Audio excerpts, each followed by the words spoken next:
Good afternoon. I've got a few things left of the status box, but I believe it's good enough to do this video, and it'll be available here shortly. So the new version of the status box from a couple years ago, if you remember, it just did, just information here. Now we've added this peak and drawdown, the account peak and drawdown in here. So for those of you uh, already that had it, you'll just see this new version here, which you could turn it off. Just double click into it and you get into the settings, and you could just click whatever you don't want to see in here. If you don't want to see the peaks right there, you can just turn it off. But anyway, the this is the status box in itself. It's changed now. It's an indicator. It's no longer a drawing tool, so you will no longer find it down here. The other thing, if you already had it, it's very important. You have to go to Tools and then remove the Ninja script, and then scroll down and find it and remove it. And then you'll have to relaunch Ninja and come back up again and then install the new file. If you're one of the few people that have had it that have already installed this newer version, you might have to call me because there's a little bit more to it. There's some files that have to be got rid of, those testing ones, because they don't go out automatically. So needless to say, for the most of you, the only thing we'll have to do is just install it like normal. So it's basically two in one, if you think about it. The status box itself that we're looking here, if I double click on it, it's the indicator. Or you could just right click and then indicators like you normally do, and then you could pull it up. It's going to be in the Tremper folder, and then you would just scroll down and find it in there. So in any event, it's status box there, and here's your defaults. This is an older version. I could just reset it there. This is the version that I'm dealing with now, 25. It's just the date, so version 23, 2023, August 25th, and then 01.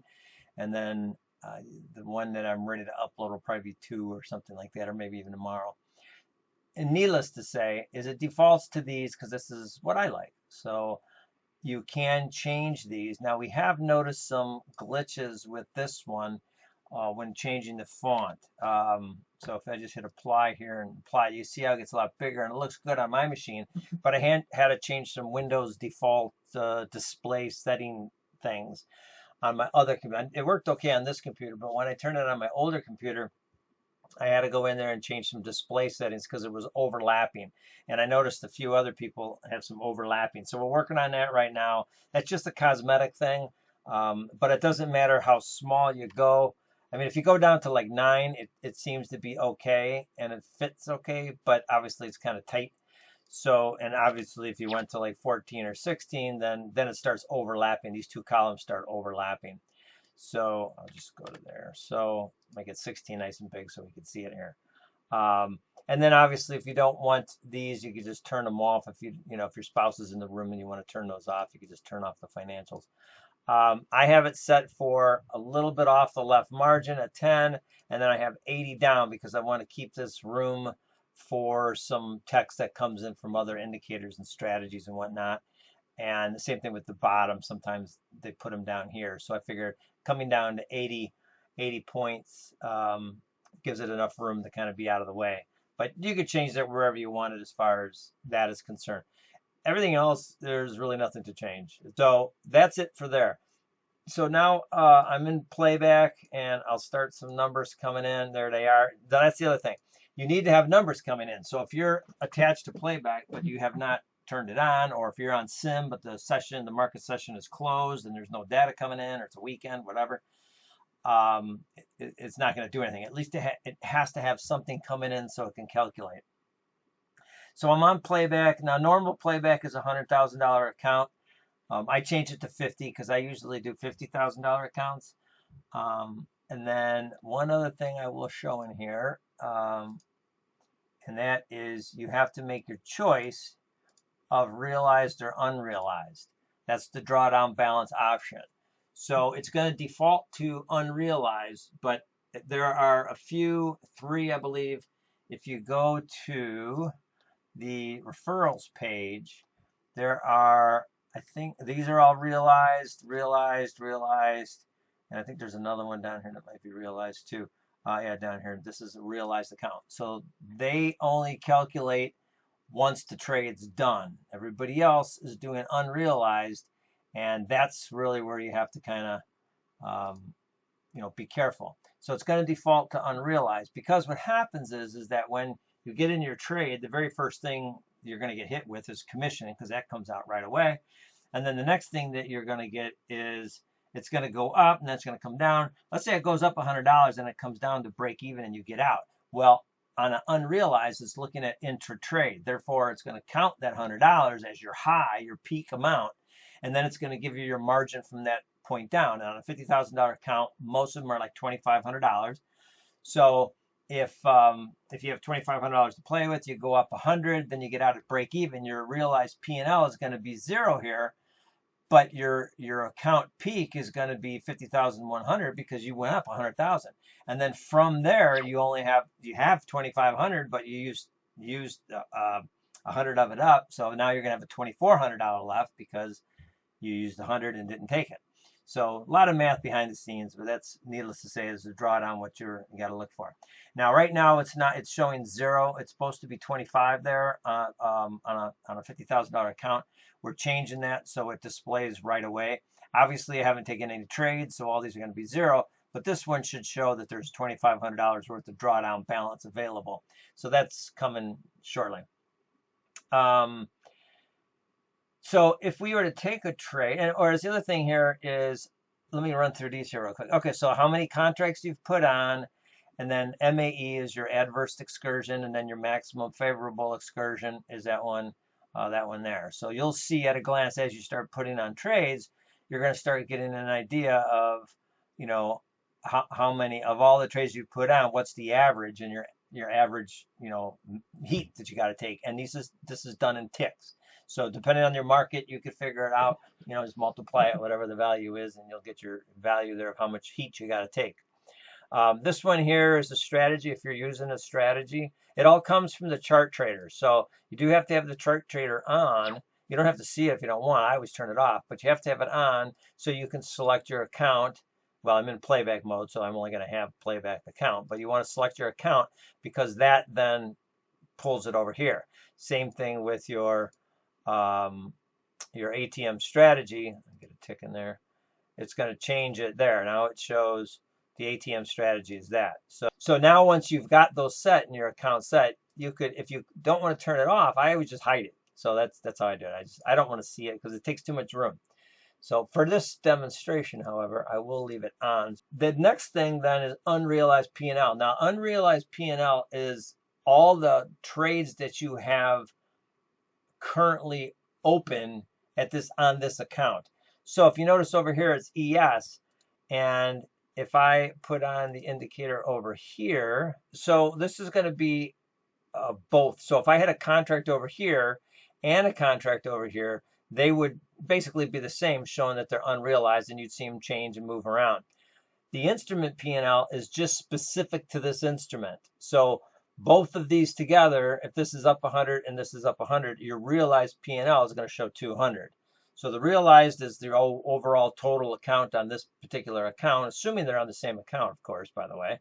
If you have them on different accounts, then they're going to have different numbers. But if they're on the same account running, you're going to have the total P&L for both charts, instruments, and then the instrument P&L specifically for here. Once it's realized, it'll be there. And then your unrealized P&L just shows whatever's open at the given time. The other thing is then, so this is the newest thing, the account peak and data. So that's going to be on for both. So let's go ahead and just take a trade and you'll see what happens here. So first thing is commissions. Now I have commission. Let me stop that there. So I have commissions in here. I'm the kind of person that wants, it has to be reconciled to the penny. If this is off a little bit, I'll show you how to get there. But needless to say, so it's going to come off the commissions, and now it's fluctuating back and forth, as far as, the unrealized. Close it. There you go. Okay. So unrealized now is 0 because there's nothing open at the given time. This instrument is 75.82, and then our bottom two are the same because it's the same account. And so our drawdown now We have 2482.91 left. So I can slow this down. So that's what we have to deal with. Once that hits zero, you're breached an account and you're done. So if we take one over here, let's sell it over here, and let's just get out. Okay, so you can see this instrument is a negative 28. This one over here is a 75 positive, leaving us a balance of $47. I mean, our drawdown is 24.54, and it changes. Let's say this is not matching. So what I've done is I've come into here, and let's go to Tools. Let me get this out of the way. I'll go to Tools. Let's come down to Status Box, Troubleshooting. So here's the old file, by the way. I'm going to switch that probably very shortly, but so that I have changed this. So troubleshooting is here, and then obviously we're dealing with the status box. So go to status box, and here's some Q&A. So how do I remove old accounts? And let's say you have let's say you go to the add-on. So as I mentioned earlier, there's two parts. This is the display is what I've been talking about with the indicator. But under new and add-ons, the status box add-on tool. If you click on that, it's going to show you all your accounts.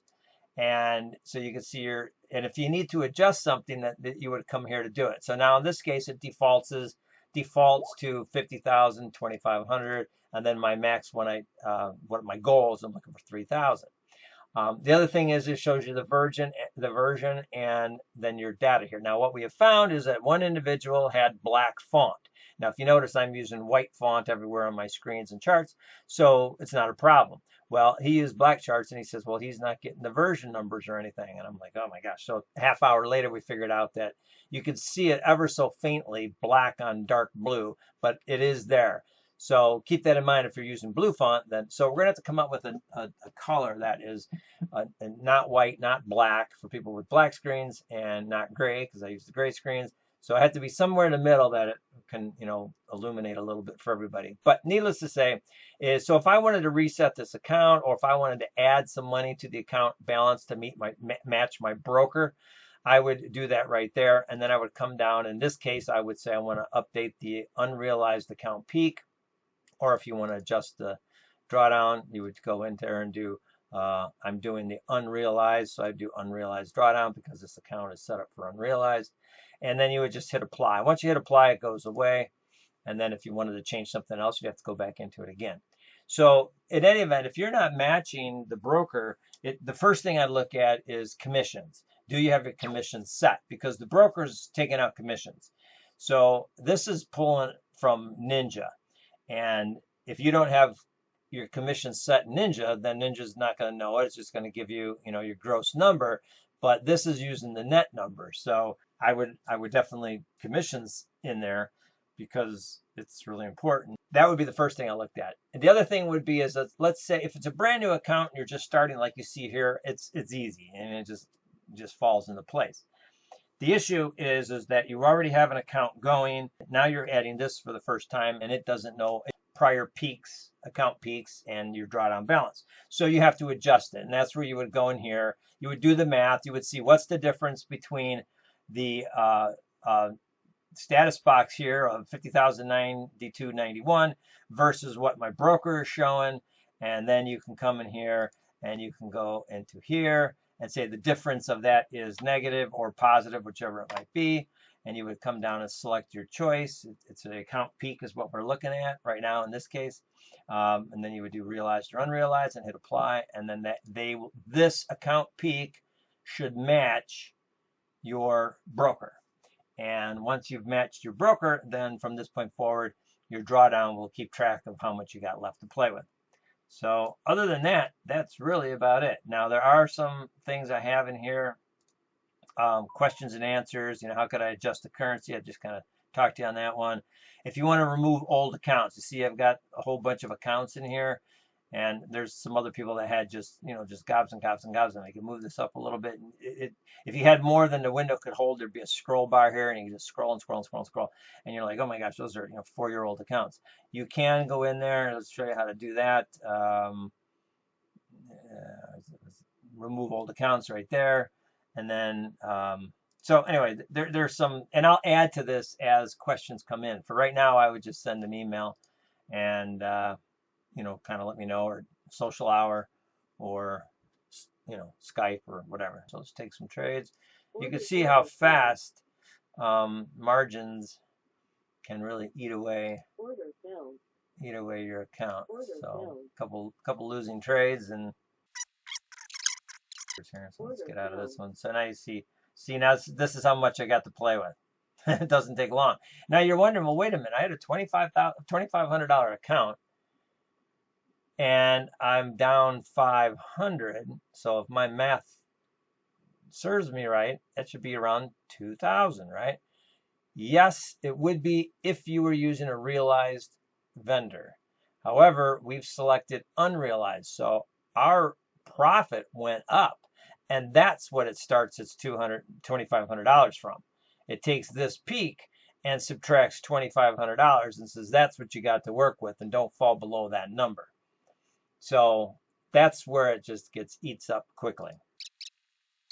So now you probably know why I don't trade ES. It's like watching paint dry.